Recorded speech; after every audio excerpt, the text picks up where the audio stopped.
ये जो 101 क्वेश्चन दिया है एक द्विसंकर क्रॉस टू जनरेशन में कितना जीनोटाइप होना चाहिए?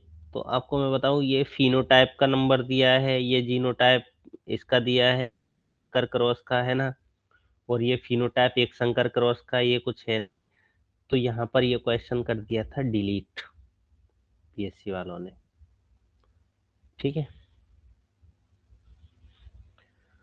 नेक्स्ट है the the codominance is observed through the ABO blood group with their genotype AA, BB नहीं AB and O है ना 3 है। ये children has a blood group A, the mother has a O, which may be possible blood group genotype of their father।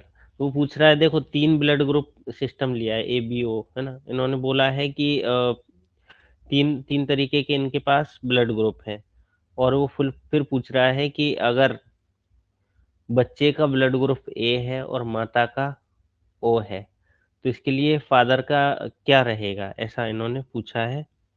Blood group क्या होना चाहिए? तो इन्होंने सीधा सीधा इसके लिए बताया है कि इसका जो ब्लड ग्रुप है ये ये होना चाहिए ए ए और ए बी है ना। ए ए और ए बी होना चाहिए। बाकी का ए आई बी बी या आई ओ ओ तो इससे तो चिल्ड्रन होगा नहीं ए ब्लड ग्रुप का, है ना। ए ब्लड ग्रुप का नहीं होगा। यहाँ पर भी अगर ए बी ब्लड ग्रुप है एक साथ में और ये बी ब्लड ग्रुप है तो यहाँ पर भी पॉसिबिलिटी नहीं है। यहाँ ओ ब्लड ग्रुप है तो बी ब्लड ग्रुप नहीं आएगा। तो बचा अपने पास एक ऑप्शन ये। तो इसलिए राइट आंसर इसका ये है। यदि एक ही गुणसूत्र पर एक दूसरे के बहुत करीब है तो ये पूछ रहा है रिकॉम्बिनेशन फ्रीक्वेंसी क्या होने की संभावना है। तो मैं आपको बता देता हूँ यहाँ पर 2 ऑप्शन उन्होंने राइट करे हैं 0% और या इन्होंने कहा कम होगी, है ना उत्तर। वैसे 0% ज़्यादा सही बताया इन्होंने अपने एमपीपीएससी ने। इन्होंने कहा है कि जितने जीन पास होंगे लिंकेज उतना मजबूती से या रिकॉम्बिनेंट होगा। दूसरा ये है कि यह इट विल बी हाई, ये हाई नहीं होगा। ये हाई तब होता है जब जीन क्या हो, बहुत दूर हो, है ना, बहुत दूर हो तब होता है। एग्जैक्टली 50% ये तो इंडिपेंडेंट असॉर्टमेंट में हो। तो अपना बचा एक ही ऑप्शन तो ये हो जाता है। नेक्स्ट है अपने पास टेस्ट क्रॉस का प्रयोग किसके निर्धारण के लिए किया जाता है ना। वो पूछ रहा है टेस्ट क्रॉस का जो एक्सपेरिमेंट है ना, किसके निर्धारण के लिए करते हैं। तो मैं आपको बता देता हूँ ये जनरली किया जाता है F2 जनरेशन के जीनोटाइप और लिंकेज की डिग्री को ज्ञात करने के लिए, है ना। और अगर अपन इसमें बोले F1 पीढ़ी में 2 लक्षण जुड़े हुए हैं या नहीं, है ना, तो ये इसके लिए मतलब ये कोई टेस्ट नहीं होता है ना। इसमें कोई यहाँ पूछ रहा है एक जीन में एलील की संख्या या सेट, इसके लिए भी एक अलग ही टेस्ट होते हैं, ऐसा कुछ नहीं है। और ये वाला भी ऑप्शन है नहीं, ठीक है। नेक्स्ट है inheritance of extra chromosomal mitochondrial DNA is achieved. पूछ रहा है एक्रोसोमल जो माइटोकॉन्ड्रिया होता है डीएनए की वंशानुगति कैसे होती है। तो वो ये पूछ रहा है। ये बहुत अच्छा क्वेश्चन है और कई बार पूछा जाता रहता है। ये मैटरनिटी के लिए, मैटरनल, है ना, मातृ रूप के लिए ये देखा जाता है। देखो अपन का है रैंडम नहीं होता है ना। और अगर फादर के लिए बोलें तो माइटोकॉन्ड्रिया से बिल्कुल नहीं प्राप्त होते हैं और ये मदर से ही प्राप्त होते हैं, है ना, दोनों से प्राप्त नहीं होते, ऐसा है। वो पूछ रहा है एक्स्ट्रा क्रोमोसोमल माइटोकॉन्ड्रिया डीएनए कि वंशानुगति कैसे होती है, मतलब एक्स्ट्रा क्रोमोसोमल जो डीएनए होता है, देखो सीधी-सीधी बात है, जो कोशिका में डीएनए, कोशिका के केंद्रक में डीएनए होगा, ये तो मुख्य डीएनए है। इसके अलावा अपने पास माइटोकॉन्ड्रिया में होता है, क्लोरोप्लास्ट में, लेकिन प्लांट के केस में क्लोरोप्लास्ट जुड़ता है, एनिमल के केस में तो क्लोरोप्लास्ट होता नहीं। मतलब यहाँ पर यहाँ पर जो एक्स्ट्रा डीएनए होता है, इसको एक्स्ट्रा क्रोमोसोमल डीएनए कहते हैं, ठीक है। और वो एक्स्ट्रा क्रोमोसोमल डीएनए की वंशागत यो मात्र रूप से होती है, या इसको मैटरनली बोला जाता है, ठीक है। नेक्स्ट है अपने पास the factor in high frequency recombination HFR bacterial strains of type. वो पूछ रहा है उच्च आवृत्ति वाला जब रिकॉम्बिनेशन HFR है बैक्टीरियल, है ना, बैक्टीरियल स्टेन में, तो AF फैक्टर किस प्रकार का होगा। एक मिनट,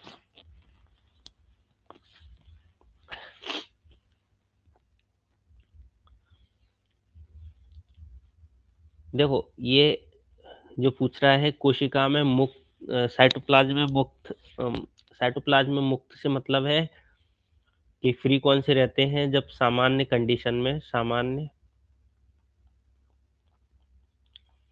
एफ डोनर सेल में होता है, तब ये अपन को फ्रीली मिल जाएंगे साइटोप्लाज्म में। फिर ये जो बोल रहा है integral into the bacterial chromosome, बिल्कुल सही बात है। HFR सेल में एफ प्लाज्मिड मुख्य रूप से क्रोमोसोम्स के साथ जुड़े होते हैं, है ना, तो राइट आंसर ये हो जाता है। फिर ये बोल रहा है गुणसूत्र से अलग प्लाज्मिड पर, इसमें केवल एफ, इसमें भी क्या रहता है, केवल इसको एफ फैक्टर, पॉजिटिव फैक्टर कहते हैं, ये भी नहीं है। और ये लॉस्ट ऑफ जीन यदि खो जाए तो एफ माइनस हो जाएगी, ठीक है। ये भी क्वेश्चन पिछली बार मैंने पढ़ाया था, है ना, सीधा सीधा क्वेश्चन है। क्लीन फेंटर सिंड्रोम से ये, इसका ये कैरियोटाइप ये हो जाता है ना, 47 XXY, एक एक्स्ट्रा क्रोमोसोम्स बढ़ जाता है, एक्स क्रोमोसोम्स, ठीक है। और ये किसका दिया है, ये सुपर फीमेल का दिया है। ये किसका दिया है, X0, टर्नर सिंड्रोम का। ये तो नॉर्मल है ही।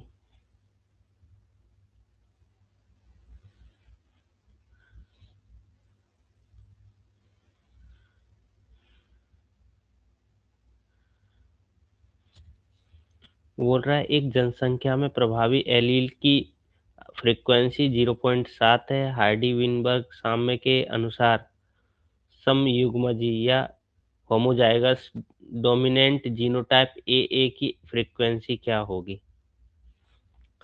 तो देखो यहाँ पर सीधा सीधा है कि ये है तो AA का रहेगा, तो 0.07 का मल्टीप्लाई हो जाएगा, तो अपने पास आंसर आ जाएगा ये। मतलब इसमें कोई ज़्यादा लॉजिक वाला नहीं था, तो आप वैसे भी कर सकते थे, ठीक है।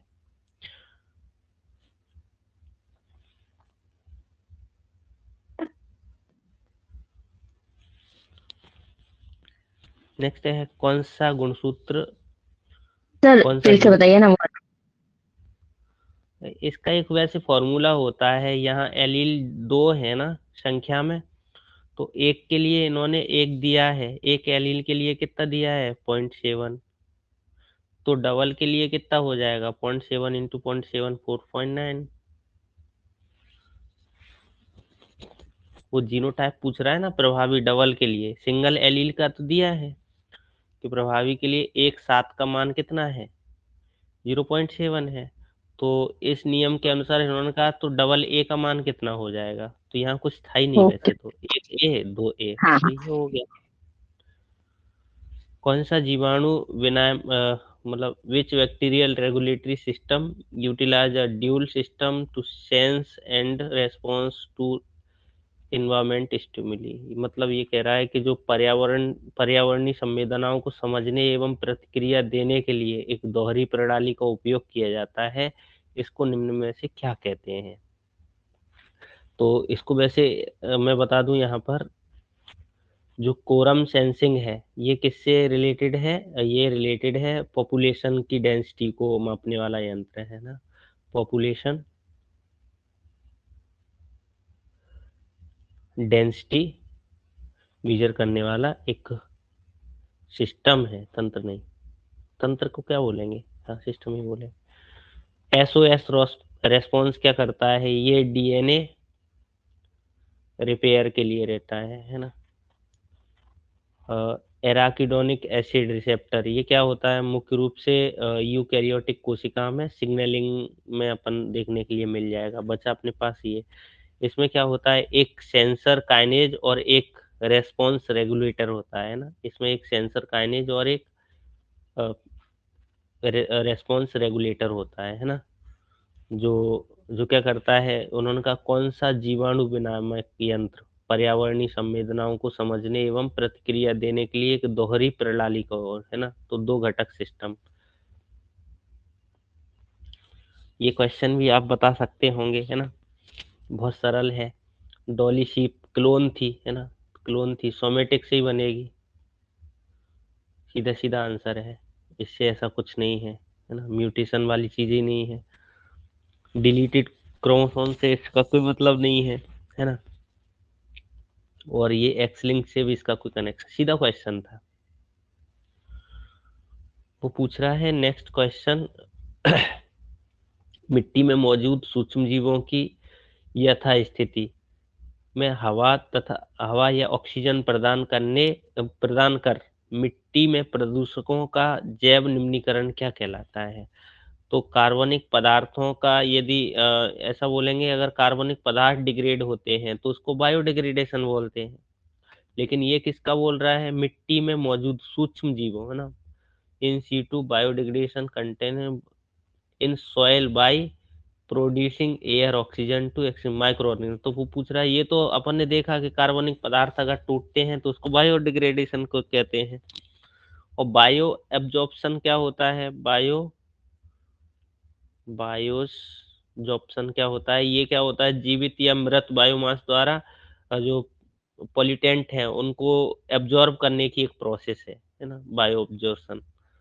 और अपने पास नेक्स्ट है, अ, इसमें क्या होता है, इसमें मिट्टी के माइक्रोब्स को ऑक्सीजन देकर इन सीटू मतलब एक तरीके से ये बोल रहा है ना, इन सीटू में हवा से ऑक्सीजन प्रदान करके मिट्टी का जैव निम्नीकरण या बायोडिग्रेडेशन कराते हैं। ये एक प्रोसेस है जिसमें क्या करते हैं, मिट्टी में हवा देते हैं या ऑक्सीजन देकर इन सीटू की सफाई की जाती है, ऐसा बोला है ना। तो अपना आंसर ये है ना। और ये क्या है, बायो स्टिमुलेशन, इसमें न्यूट्रिएंट्स जोड़कर माइक्रोब्स की जो गतिविधि या एक्टिविटीज है उसको बढ़ाया जाता है ना। इसमें हम क्या देंगे, न्यूट्रिएंट्स दे रहे हैं तो इसमें क्या हो जाएगा, माइक्रोब्स की एक्टिविटी बढ़ जाएगी। नेक्स्ट है बायो सेंसर, जो एंजाइम के साथ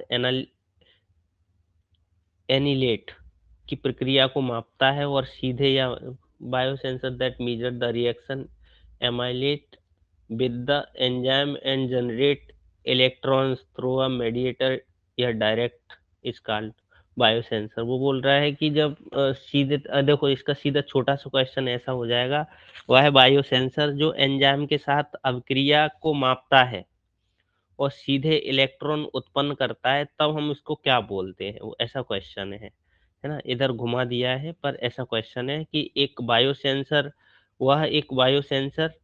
जो एंजाइम के साथ क्रिया को क्या करता है, मापता है और सीधे इलेक्ट्रॉन उत्पन्न करता है। तो इस मतलब इसे हम क्या कहते हैं। तो अगर ये पूछा जाए पीजो इलेक्ट्रिक, तो मैं आपको बता देता हूँ, पीजो इलेक्ट्रिक मास में होने वाला है ना, मास में होने वाले चेंजेस को मापता है ना, ना कि इलेक्ट्रॉन्स इससे रिलेटेड है। और एम एम्पेरियोमेट्रिक है ना, हाँ बिल्कुल सही है। यही क्या करता है, रासायनिक क्रिया से उत्पन्न इलेक्ट्रिक करंट को मापता है ना। ये क्या करता है, अगर केमिकल रिएक्शन के फलस्वरूप क्या होता है, इलेक्ट्रिक करंट उत्पन्न होता है और जिसको मेजर करने का काम करता है। कैलोरीमेट्री की बात करें तो यहाँ पर ये रिएक्शन के दौरान क्या है, हीट को मेजर करता है ना कैलोरीमीटर में। थर्मल में टेम्परेचर के जो चेंजेज हैं है ना, उसको मेजर करने का काम करता है ना? ये सेंसर पे आधारित रहता है, जैसे कोविड टाइम देखा था, टेम्परेचर से रिलेटेड था एक। ये भी एक अच्छा है, आप चाहो तो इसका बता दो। एक चित्र दिया है और इसमें अपन को बस एक ही चीज़ जोड़नी है। देखो, ये माइक्रो प्रोसेसर क्या करता है, डाटा को प्रोसेसर करता है, सिग्नल नहीं देता है ना? सिग्नल नहीं देता है। वायु सेंसर का, तो ये पूरे देख लेते हैं, ठीक है? और फ़िल्टर का काम क्या होता है, केवल अनवांटेड सिग्नल को हटा देता है, केवल अनवांटेड सिग्नल को क्या कर देता है, रिमूव कर देता है। बचा अपने पास 2 ऑप्शन, है ना? तो यहाँ पर ट्रांसड्यूसर क्या होता है, ये बायोलॉजिकल सिग्नल को क्या करता है, इलेक्ट्रिक सिग्नल में कन्वर्ट करता है ना? कन्वर्ट करता है और ये अपना पूरा हो जाता है। ए एडी कन्वर्टर ये क्या है, एनालॉग डिजिटल सिग्नल को एनालॉग सिग्नल को डिजिटल सिग्नल में बदलता है, जो माइक्रो प्रोसेसर के पास में होता है, तो इसका कुछ नहीं है ना? तो अपना ये आ जाता है। ये भी क्वेश्चन अच्छा है। और अ, आपको ये बताना है ये कैसे क्या है, किसी को आइडिया हो तो बताओ।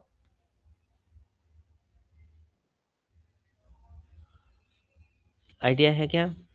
जो वीट होता है, वीट और बारबेरी का प्लांट है ना, बारबेरी का प्लांट, उस पे जो पक्सिनिया नामक फंजाई होती है, वो रस्ट डिसीज उत्पन्न करती है ना? रस्ट डिसीज उत्पन्न करती है, और वो रस्ट डिसीज उत्पन्न करती है जिसमें 5 तरीके के स्पोर्स बनते हैं, है ना?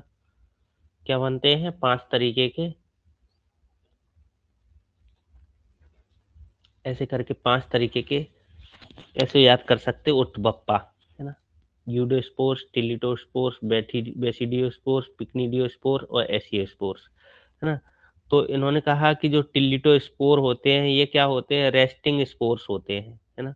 टिलिटोस्पोर क्या होते हैं, रेस्टिंग स्पोर्स होते हैं। और ये कौन से स्टेज में बनते हैं? अपन यहाँ पर आंसर तो जो है 1 का सी है पहले तो, है ना? इसमें बनेंगे, और आपको याद करना पड़ेगा ये। और जो अपने पास 2 का बी है, और 3 का, 4 का क्या है, 3 का डी है, और 4 का 1 है। अब आप इसमें से लगा लो कैसे करके, stage first, second, third. Aeciospores first number पे बन रहा है, और फिर यूडोस्पोर्स सेकंड नंबर पे बन रहा है, टिल्यूटो थर्ड नंबर पे बन रहा है, और फोर्थ पे अपने पास बेसिडियो बन रहा है। बीच में मिडिल में अपने पास पिक्निडियो, ऐसे है 1 2 3 4 5, है ना? तो आप याद रखेंगे उठ पप्पा करके। ये फर्स्ट स्पोर्स है पहली स्टेज में, ये सेकंड है, ये थर्ड है, ये फोर्थ है, जो वीट के ऊपर ये फिफ्थ है। तो आप याद रखेंगे उठ पप्पा करके, आप जैसे भी याद रखो। नेक्स्ट है अपने पास क्वेश्चन है। देखो, ये इतना बड़ा क्वेश्चन पूछ रहा, मार्कर असिस्टेड चयन के बारे में निम्न में से कौन सा कथन सही है? मार्कर असिस्टेड सिलेक्शन के बारे में कौन सा कथन सही है? तो ये जो बोल रहा है, मार्कर असिस्टेंट केवल पादप अभियोजन में लागू होता है, तो ये केवल मैंने आपको बोला था बहुत कम केस सही होता है, ये एनिमल के केस में भी लागू होता है ना? एनिमल ब्रीडिंग के केस में भी लागू होता है। तो अपना ये तो सही हुआ नहीं, क्योंकि इन्होंने केवल लिखा प्लांट, जबकि एनिमल भी शामिल है। दूसरा है कि मार्कर असिस्टेंट चेन डीएनए विश्लेषण को शामिल किए बिना पूरी तरह से पारंपरिक अभिजनन विधियों पर निर्भर करता है। वो पूछ रहा है, देखो इसको हम क्या बोल सकते हैं शॉर्ट में, MAS, है ना? मास में डीएनए विश्लेषण का उपयोग अनिवार्य रूप से होता है ना? क्या होता है? अनिवार्य, निर्भर नहीं, ये अनिवार्य होता है। तो ये भी अपना ऑप्शन गलत हो जाएगा। नेक्स्ट वो बोल रहा है कि फिर अपन यही शब्द इस्तेमाल कर सकते हैं, है ना। सीधे एक जीव के डीएनए में हेरफेर करके क्या करता है, direct manipulation of organism DNA को तेज करता है, बिल्कुल सही कह रहा है। ये क्या करते हैं, ये सीधे डीएनए में मैनिपुलेट करके चैन के माध्यम से रिप्रोडक्शन की प्रोसेस को क्या कर देते हैं, तेज कर देते हैं, फास्ट कर देते हैं, ऐसा है ना। एसिलरेट कर देते हैं ब्रीडिंग की प्रोसेस को, है ना, ब्रीडिंग की प्रोसेस को। ये हो जाता यहाँ पर भी तो मैंने बताया था, है ना। तो अपना ये क्वेश्चन आंसर भी नहीं रहेगा, ठीक है। 2-4 क्वेश्चन रहते हैं टफ, जो लैंग्वेज में टफ रहते हैं। ये तो आपने पढ़ा ही होगा, निम्न में से कौन सा जीवाणु रोग नहीं है। आपने हेपेटाइटिस के बारे में सुना होगा, ये जीवाणु नहीं, ये वायरस से रिलेटेड है ना। ये किससे रिलेटेड है, वायरस से। निमोनिया भी बैक्टीरिया का है, बॉलिटिज्म भी बैक्टीरिया का है, क्षय भी बैक्टीरिया का है। रेटस रेटस, दो नाम एक जैसे हो तो उसको टोटोनिम्स बोलते हैं, है ना। क्या बोला जाता है, टोटोनिम्स वन। जब जीनस और स्पीसीज सेम हो तो उसको हम क्या बोलते हैं, होमोनिम्स। क्या होते हैं, एक ही नाम दो अलग अलग जीवों के कभी मिल जाए, है ना, तो उसको होमोनिम बोलते हैं। सिनोनिम, एक ही जीव के एक से अधिक नाम हो तो सिनोनिम हो जाता है। बायोनिम, कोई जिसका मूल नाम होता है उसको बेसियोनिम बोलते हैं। बेसियोनिम भी, सॉरी। अब ये क्वेश्चन आता रहता है, इसको भी याद रखेंगे। आपने याद किया होगा तो पता है, मतलब आप बताएं थोड़ा बहुत अगर किसी को आइडिया है तो। जेनेरा प्लांटेरम किसने करा ने लिखा था, जेनेरा प्लांटेरम। बेंथम जेनेरा होकर। प्लांट, चलो इसको एक एक मिनट अपन वो भी करते जाएंगे। बेंथम होकर, ठीक है, मैंने ये मिला दिया, है ना। और ये भी अपन फाइलोजेनेटिक एंगुलर प्लांटिन थे, है ना। और ये पूरा, नहीं नहीं गलत हो रहा है, द फैमिली फ्लावरिंग प्लांट, है ना। 3 का बी, 2 का सी, हाँ ठीक है, ऐसे है। बिल्कुल सही है। प्लांट क्लासिफिकेशन ये बेंसन ने दिया था। डाई नेचुरल्स, फ्लेंजेन फैमिलियंस, ये हचिंसन ने। और the families of flowering plant से एंगुलर प्लांटिल है, और ये जेनरा प्लांटेरम तो अपन सबने पढ़ा ही है। तो इसका राइट आंसर है, राइट आंसर सी होना चाहिए। मैच तो सी हो रहा है, सही है वैसे, कोई गड़बड़ नहीं है। तो सर उसमें नेक्स्ट, हाँ बोलो, देखो। सर डायरेक्ट डायरेक्ट वो तो मैच कर रहा है सर, आप जो बता रहे हैं वो सीधा ही है। जेनेरा अच्छा, प्लांटेरम बेंथम का ड्राई नेचर अरे एंगुलर, सेकंड का सी लगाया है sorry sir. Sorry sorry sorry, ऐसे ही है, हाँ ठीक है, भूल गया। मैंने नीचे वाला ऑप्शन देख लिया था शायद, इसलिए। नेक्स्ट है, विश्व प्रवासी पक्षी दिवस 2024 का विषय क्या था, थीम या विषय क्या था, ये पूछ रहा है। तो ये तो मतलब अपन को पता होना चाहिए, तब पता रहता है। यहाँ पर था इंसेक्ट्स की, प्रोटेक्ट इंसेक्ट और प्रोटेक्ट बर्ड, ये थी थीम, है ना। कीटों की रक्षा, पक्षियों की रक्षा, ये था, है ना। और ये कोई ऐसी थीम नहीं थी, है ना। ये बाकी की नहीं, अनाज का भी कोई ऐसा कुछ नहीं था, ठीक है। फाइटो फाइटोटेल्मेटा क्या है, फाइटोटेल्मेटा क्या है, ऐसा पूछ रहा है। तो ये पूछ रहा है, एक रेत का टीला जिसमें जीव होते हैं, तो इसको इसको ऐसा कुछ नहीं बोलते हैं, है ना, सैंड ड्यून। ये कुछ ऐसा नहीं होता कि फाइटोटेल्मेटा हो। तो पूछ रहा है, एक विशाल तालाब जिसमें केवल जीव है ना, ये भी नहीं दर्शाता है। सीधा सीधा अपना आंसर बता रहा है, ओनली प्लांट स्पीसीज, केवल। ये भी अपन प्लांट स्पीसीज की प्रजातियों को अपन फ्लोरा कहते हैं, ये भी कुछ नहीं है। तो अपने पास एक ही बचा है, पत्तियां या फूल या पेड़ पर बने खड्डों द्वारा धारण किए गए जल के छोटे छोटे पिंड जिनमें जीव होते हैं, इनको बोला जाता है फाइटोटेल्मेटा। बहुत अलग क्वेश्चन था, है ना, याद रखेंगे। नेक्स्ट है,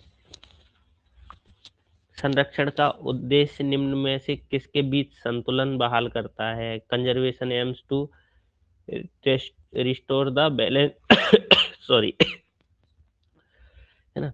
तो यहाँ पर आंसर बताना है आपको, सीधा सीधा मनुष्य और पर्यावरण के बीच है ना। पर्यावरण। बाकी के देखो, मनुष्य और अजैविक से कोई मतलब नहीं है, मनुष्य भौतिक ये तो दोनों सेम ही हो गए। बच्चा पशु पक्षी चले जाएंगे तो मनुष्य कहाँ जाएंगे, मनुष्य है ना, पौधों का अकेला दिया है, तो ऐसा कुछ है नहीं।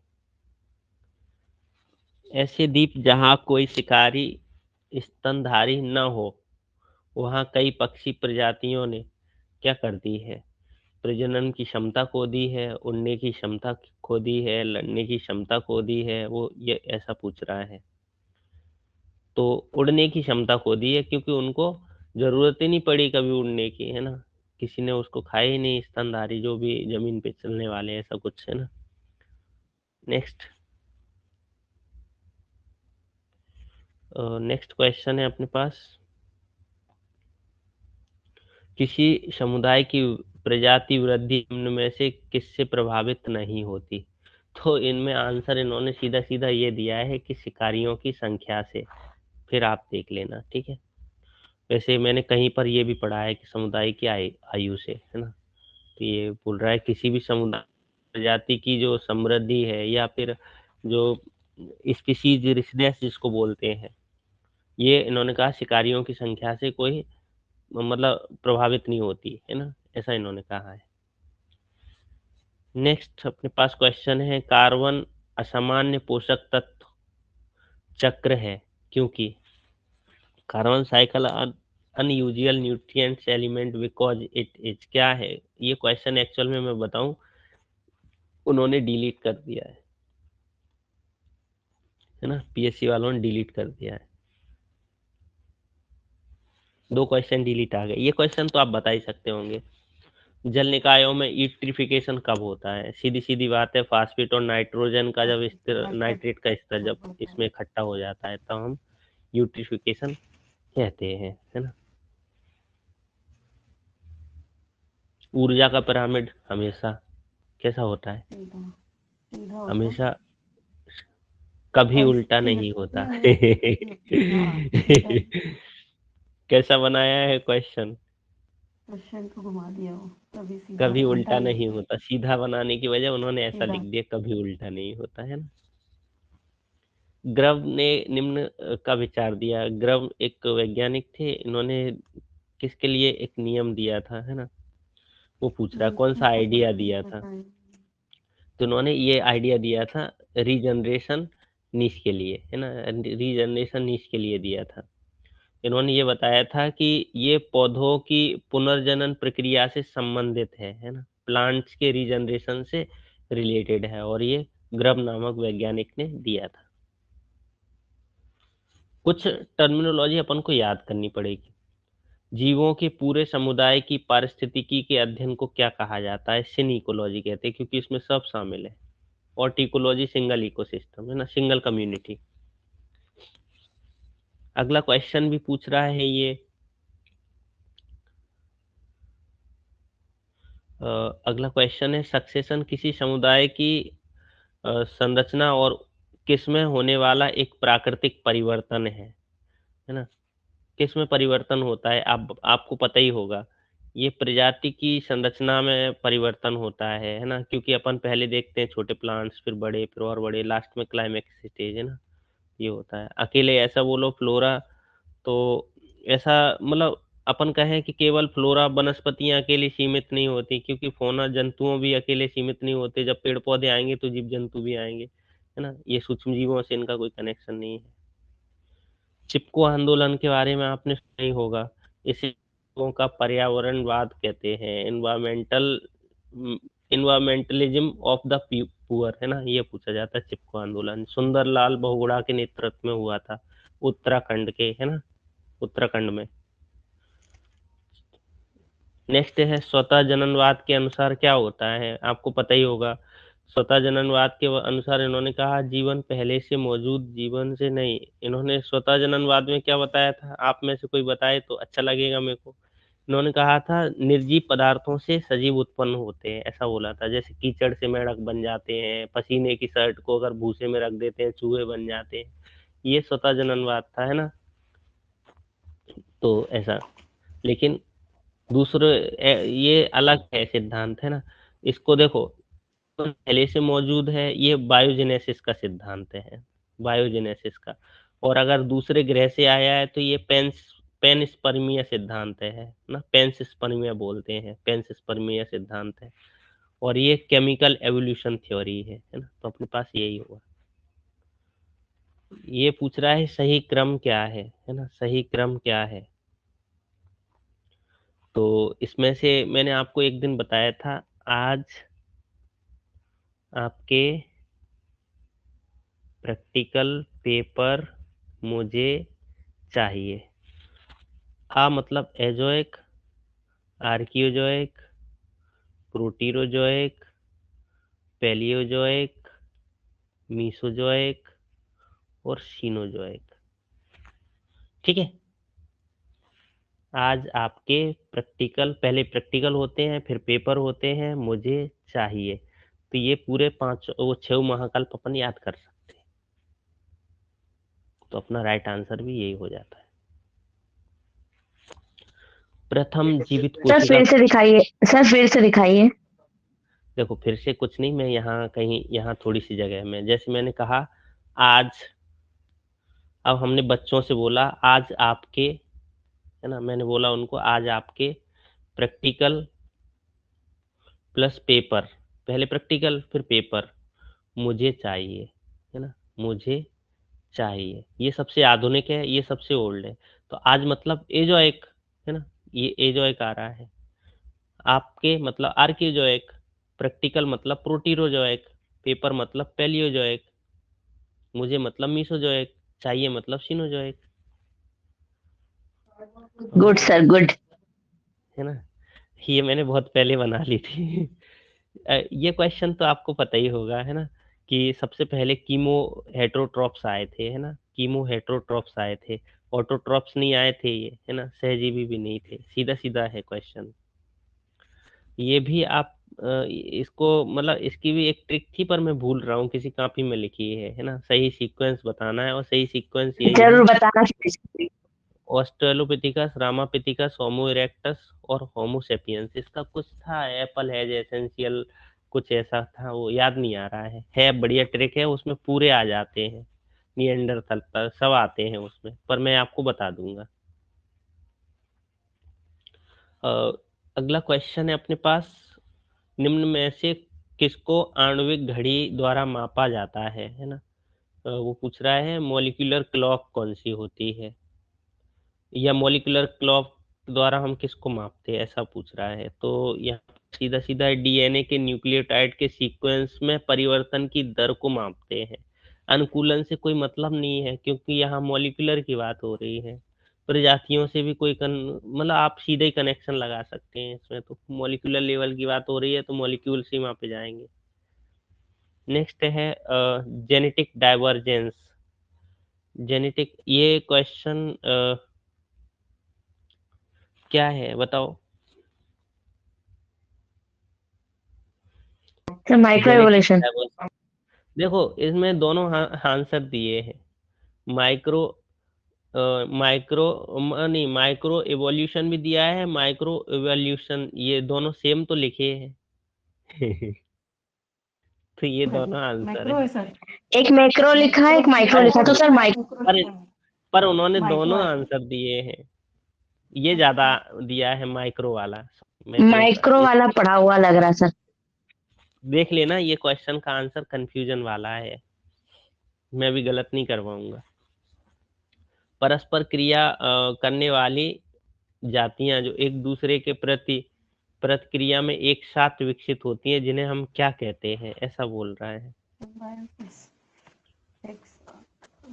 इसको को एवोल्यूशन बोलते हैं। एक साथ ही वो एक दूसरे से प्रतिक्रिया करती हैं, एक साथ विकसित होती हैं, जिसको को एवोल्यूट होती हैं साथ साथ में। सहजीवन वाली तो है नहीं, पैरासिटिज्म है नहीं, को एडेप्टेशन है नहीं। ये भी क्वेश्चन अच्छा है कि सूर्यास्त और सर सूर्योदय स्पीड कम कीजिए। सर क्वेश्चन ही दे जाता मेरा तो सर पीछे आओ। The interaction species evolve together in response to each other is called. वो बोल रहा है कि अगर ये कोई भी दो प्रजातियां हैं एक दूसरे के प्रति प्रतिक्रिया भी करती हैं और एक साथ एवॉल्व होती हैं तो हम इसको को एवोल्यूशन बोलते हैं। परजीविता से तो इसका मतलब उदाहरण मतलब परजीविता से इसका संबंध है ही नहीं, और तो साथ साथ रहने वाले होते हैं। को एवोल्यूशन को एडेप्टेशन से भी मतलब नहीं है, तो यहाँ पर राइट आंसर ये था। अगला क्वेश्चन, सूर्योदय और सूर्यास्त के समय सक्रिय रहने वाले जानवरों को क्या कहा जाता है? ये क्रिप्सकुलर बोलते हैं इनको, है ना। और ये रात निशाचर तो रात्र में होते हैं और ये दिन में रहते हैं, ये अपना है नहीं। सर क्रिप्सकुलर मतलब नेक्स्ट क्या हुआ? क्रिप्सकुलर मतलब सर इसका नाम दिया है कि जो सूर्यास्त और शाम शाम के समय जब एक्टिव रहेंगे कोई भी जीव जानवर एक्टिव रहने वाले जानवरों को इन्होंने ऐसा बताया कि ये टर्म इस्तेमाल किया है। जैसे निशाचर शब्द इस्तेमाल किया है रात्रि वालों के लिए, दिन वालों के लिए, ऐसे ही सूर्योदय और सूर्यास्त के समय जो एक्टिव रहते हैं उनके लिए इन्होंने क्रिप्सकुलर शब्द इस्तेमाल ऐसा। हाँ ठीक है सर। एक क्वेश्चन है यहाँ पर, बेईमान संदेश संचारों में इन डिसऑनेस्ट सिग्नल कम्युनिकेशन में क्या हो सकता है?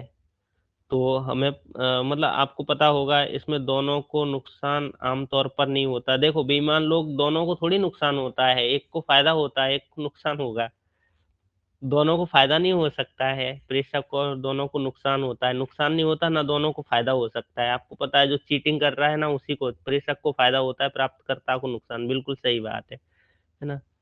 ये भी नहीं, जो चीजें भेज रहा है वो आप उसको एक्सेप्ट करोगे तो हो सकता है उसने कोई फर्जी चीज दे दी हो तो अपन को ही तो लॉस होगा, एक तरीके से ऐसा समझ सकते हैं। नेक्स्ट है, दोनों पालक नर एवं मादा बच्चे की देखभाल में शामिल हैं, कौन है इसमें से? सब बताएं तो सब हैं। गिब्बन भी गिब्बन। करते हैं अपने बच्चों की, ये टेमेरिंस भी अच्छा करते हैं, ये भी करते हैं। तो इसका मतलब है कि ये अपना आंसर आ जाता है। ये दोनों नर और मादा दोनों अपने बच्चों की देखभाल सब करते हैं, ये इंसानों की तरह। नेक्स्ट है अपने पास, यदि डीएनए के अलग-अलग सैंपल को पिघलाया जाता है तो पाया जाता है कि पिघलने का तापमान टीएम उन डीएनए अणुओं के लिए सबसे अधिक है जिनमें सबसे अधिक अनुपात होगा किसका? तो आपको पता होना चाहिए किसका अनुपात होगा। पिघलने का उन डीएनए अणुओं के अणुओं के लिए सबसे अधिक तापमान। देखो तो वो यदि डीएनए अलग-अलग पिघलाया जाता है, डीएनए के कई कई अलग-अलग सैंपल को पिघलाया जाता है। डीएनए के पास इनके पास बहुत सैंपल हैं तो पाया जाता है कि पिघलने का तापमान टीएम उन डीएनए अणुओं के लिए सबसे अधिक है जिनमें सबसे अधिक अनुपात किसका है? वो बोल रहा है कि साइटोसिन और ग्वानिन का बोल रहा है, और जिन्हें तोड़ने के लिए ज़्यादा टेम्परेचर की ज़रूरत रहेगी क्योंकि इनमें ट्रिपल बॉन्ड होते हैं, है ना? तो यहाँ पर आंसर इन्होंने ये रखा है। एडेनिन और ग्वानिन के केस में यहाँ पर 2 रहते हैं।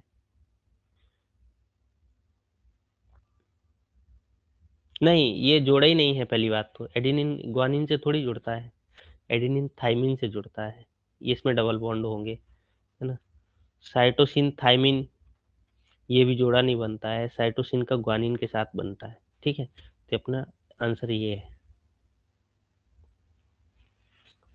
कई प्रतिबंधित एंजाइम जो अलग-अलग लक्ष्य सीक्वेंस को पहचानते हैं, वो बोल रहा है टारगेट सीक्वेंस की बात कर रहा है, लेकिन एक ही कंपित शोर या ओवरहैंग का उत्पादन करते हैं। इन्हें इस रूप में जाना जाता है। ये नंबर ऑफ देखो इसको मैं सिंपल करके बता देता हूँ। ऐसे रेस्ट्रिक्शन एंजाइम क्या कहलाते हैं जो अलग-अलग टारगेट सीक्वेंस को पहचानते हैं लेकिन एक ही समान, आइसोजन। है ना? तो ये अपन ने पढ़ा है। आइसो ये है, आइसोजाम नहीं है। अपने पास आइसोसाइजोमर्स है। आइसोसाइजोमर्स सर ये क्या होता है? ये ऐसे एंजाइम हैं जो एक ही साइट को पहचानते हैं और एक ही तरह से काटते हैं। हाँ, ये ऐसा बोल रहे हैं, ओवरहैंग करने की या काटने की बात हो रही है ना? अलग-अलग टारगेट को एक साथ में पहचान लेते हैं। आइसोसाइजोमर्स होते हैं, ये ऐसे एंजाइम हैं जो एक ही साइट को पहचानते हैं और एक ही तरह से काटते हैं। आइसोजाइम क्या होते हैं? ये एक ही ये एंजाइम साइट को के पहचानते हैं विभिन्न, हाँ, सर। नहीं, ये क्या होते हैं आइसोजाइम्स, ये एक ही एंजाइम के विभिन्न मॉलिक्यूलर फॉर्म से हैं। आइसोजाइम क्या है? मॉलिक्यूलर फॉर्म से है। राइबोजाइम आरएनए वाला है, जाइमोजन है ना, इनएक्टिव प्रिकर्सर है उसका, क्या बोलते हैं एंजाइम्स का। नेक्स्ट है अपने पास ऐसे नमूनों की किसका माइक है ऐसे नमूनों की इमेजिंग करना जो अन्य माइक्रोस्कोपिक आधारित इमेजिंग विधियों का उपयोग करके इमेज किए जाने के लिए बहुत बड़े हैं। मतलब इतना बड़ा ऐसा क्वेश्चन नहीं घुमाना चाहिए, मैं आपको सीधे-सीधे बताता हूँ।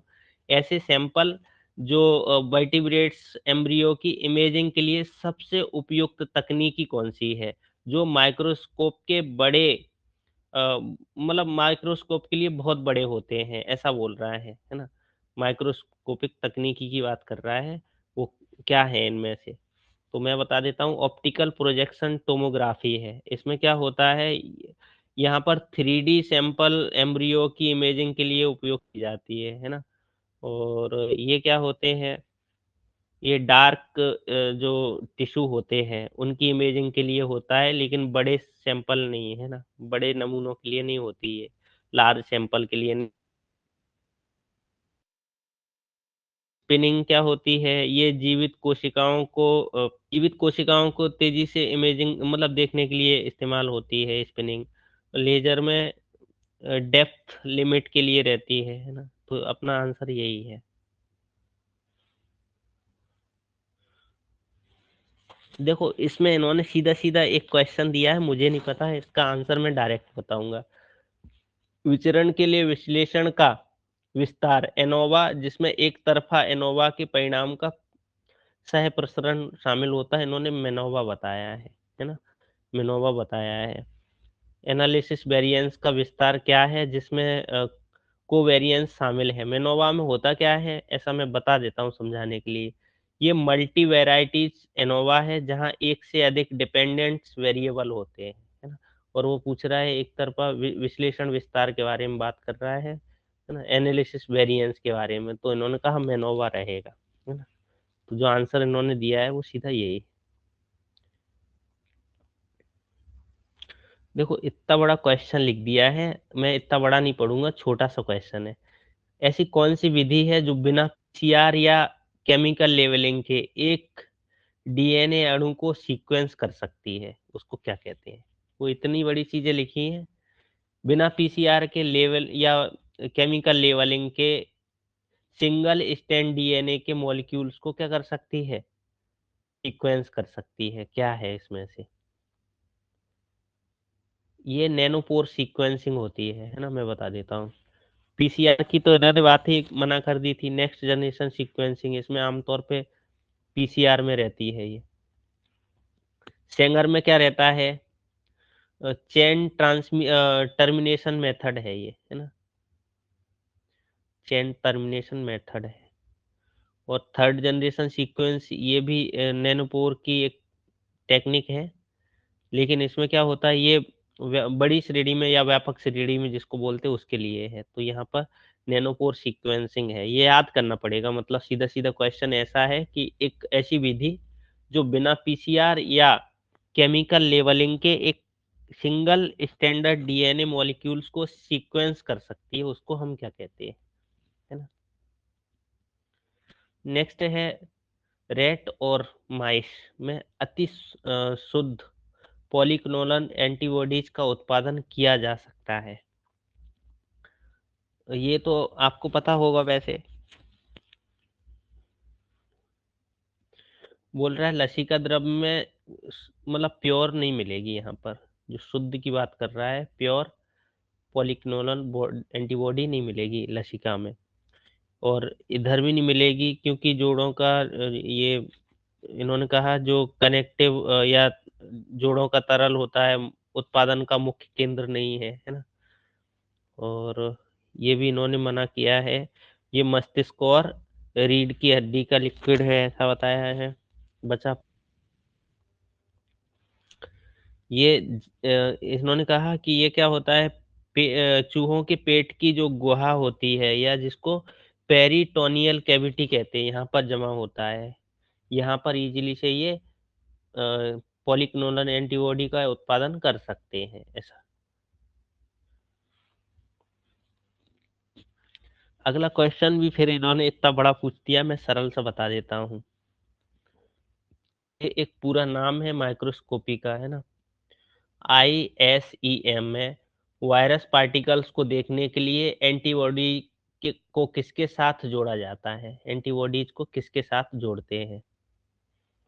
वो बोल रहा है वायरस की एंटीबॉडीज का उपयोग करके वायरस के कणों को देखने के लिए नैदानिक मतलब सीधी सीधी बात है, वो सीधा सीधा यही बोल रहा है, ये माइक्रोस्कोपी है। और हम एंटीबॉडी वायरस के पार्टिकल्स देखने हैं, तो हम कौन सी एंटीबॉडी के साथ जोड़ेंगे? तो यहाँ पर सीधा सीधा ये है, सोने के जो इलेक्ट्रॉन माइक्रोस्कोप के मतलब बहुत डेंस, तो यहाँ इन्होंने कहा है इन पार्टिकल्स को जोड़ा जाएगा, तभी क्लियर दिखाई देगा। सिल्वर पार्टिकल्स का उपयोग इलेक्ट्रॉन माइक्रोस्कोप में होता है, इस वाले में नहीं होता है। प्लेटिनम पार्टिकल्स, ये इनका उपयोग कोटिंग के लिए करते हैं, विशिष्ट लेवलिंग के लिए नहीं करते हैं। क्रोमियम पार्टिकल्स, ये इमेजिंग मार्कर के लिए स्टैंडर्ड नहीं है। तो यहाँ रटने वाला क्वेश्चन है, याद रखो।